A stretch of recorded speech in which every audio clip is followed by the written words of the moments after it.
I'm Bruce Bugby, president of Apogee Instruments, and I wanted to record a video to discuss terminology for measuring photosynthetic radiation.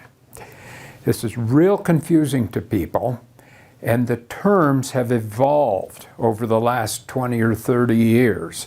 So since Apogee is in the business of helping people make excellent measurements of this, we want to make sure the terminology is also clear. So this is going to be a short video, but I want to take you back to the 1960s when we used to measure radiation only with the pyranometer. Now this is going way back. And let me put this curve over here. Here's wavelength, and this is all shortwave radiation, and this curve looks something like this. Fill in that spot right there. This is 2,800 nanometers out here, and this is about 280 nanometers right here. This is all shortwave radiation from the sun. Only this part right here causes photosynthesis. This is this part right in here. And you have to remember what the instruments were like in the 1960s. We measured all of this and used it to predict plant growth. But we also knew that this part over here is near infrared. I'm going to put NIR. And our instruments that included this, it was not a good prediction of plant growth. So with this is PAR right here, photosynthetically active radiation. This was the first term that we evolved to say we're only counting PAR as the radiation. So this is in the 1960s and even into the 1970s. This was everywhere in the literature. PAR, that's what we're measuring. But what were the units people used? The units we use for all of this are watts per meter squared. Total energy. This is what drives transpiration, but it's not what drives photosynthesis. This part drives photosynthesis. So we developed this term PAR, but we kept the units the same. We said PAR is watts per meter squared, and it was an improvement over the whole thing. Time passes, Keith McCree comes out in the early 1970s and says, no, it's not the energy, it's the number of photons that cause photosynthesis. We need to start counting photons, not energy. So we evolve from the term PAR to measure, this stands for photosynthetically active radiation, to a term called PPF. Now this is an easy term to remember, photosynthetically active radiation. This stands for photosynthetic photon flux. And it's a more rigorous term. And this, in the 1960s and 70s, this often meant watts per meter squared, which was not very accurate. This specifically meant micromoles of photons per meter squared per second. The story would end here. This is a more rigorous term for moles of photons than the old term PAR, but language evolves. People kept using PAR to mean micromoles per meter squared per second. So it got confusing. These terms were used interchangeably, and they are used interchangeably to this day, but we try to use a more rigorous term for just the photon's flux. Now, the P stands for photosynthetic. That means 400 to 700. I'll write this down here. If you're going to get degree in plant science, you got to measure 400. You got to remember 400 to 700. Both of these are photosynthetic. This is a photon flux. Now, what about P, P, F, D? Is that different? It depends on what part of the literature you read. These two terms have been used interchangeably for 50 years in the literature, and they are still used interchangeably today. And even during my career as a researcher, we have used these interchangeably. But we are evolving now to different definitions. How can this, the D stands for density. If you look up on the internet the word flux, now let me see if we can do this. We go to a next screen. I'll come back to that screen. Flux. What's the definition of a flux? If you type it in, do a Google search, you come to the Wikipedia page, and it says flux equals an amount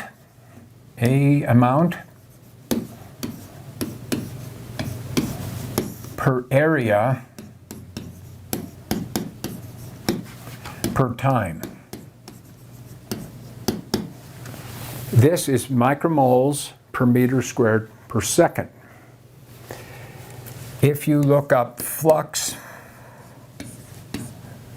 density,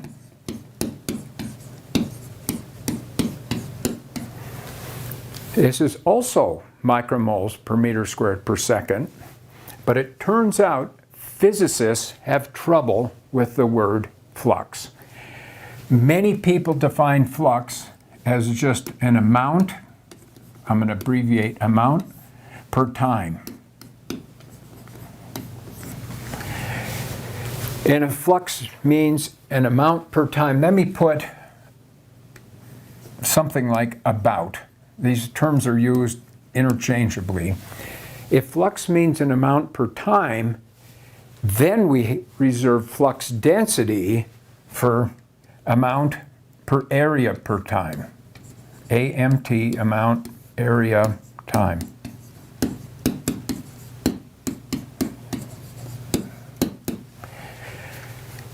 So in my publications, starting about 3 years ago, we started to use P, P, F, D instead of P, P, F.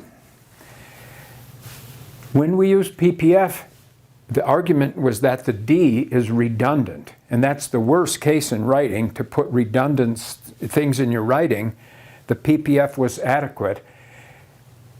But some people were using PPFD separately, and really, I did a big literature survey, and it turns out people in plant ecology were using PPFD. People in horticulture and agronomy were mostly using PPF. So different disciplines use this acronym slightly differently. You would think that's horribly confusing, but both of them always showed the units after this. And as long as you show the units, you know what people are talking about. About 3 years ago, I started using PPFD, and what that means is now we can use PPF to mean just, I'm going to see if I can put it right here, micromoles per second. No area in this. This one for sure has the area. This is area times time.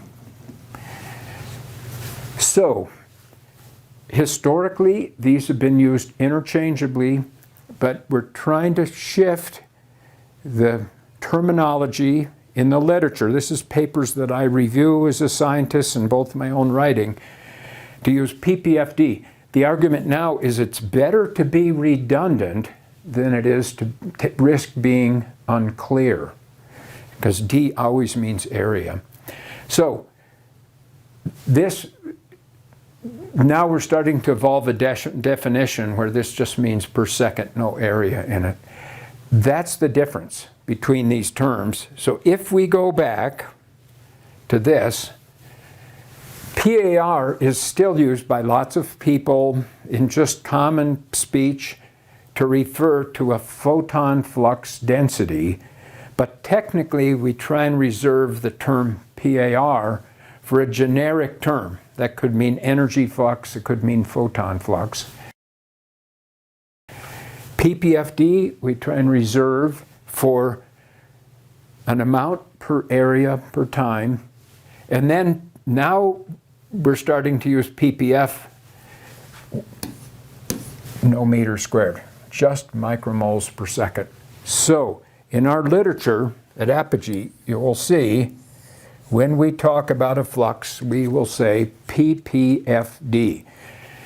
Maybe it's redundant to some people, but it's absolutely clear to have all four of those letters in there.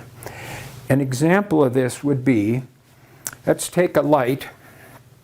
Let me see if we can go one more screen. If we're testing some light, and this has photons coming out of it, if we want to know the total number of photons out of this light, we would do a PPF in micromoles per second. There's no area, it's a total. It doesn't matter if the photon's way over here or in the middle, it's a total number of photons. This is important when we're testing efficacy of a light. But if we want to know the intensity at any given place, now we have to put the meters squared in here and say this is the intensity, because if you don't know the area, you don't know the amount of light for plant growth. And now when we put that area in there, it becomes PPFD. And the D stands for density, and that stands for meter squared. A way to think about this, let's try one more screen. If we have a box right here, oh man, that's a bad box. Let's see if we can erase that. There.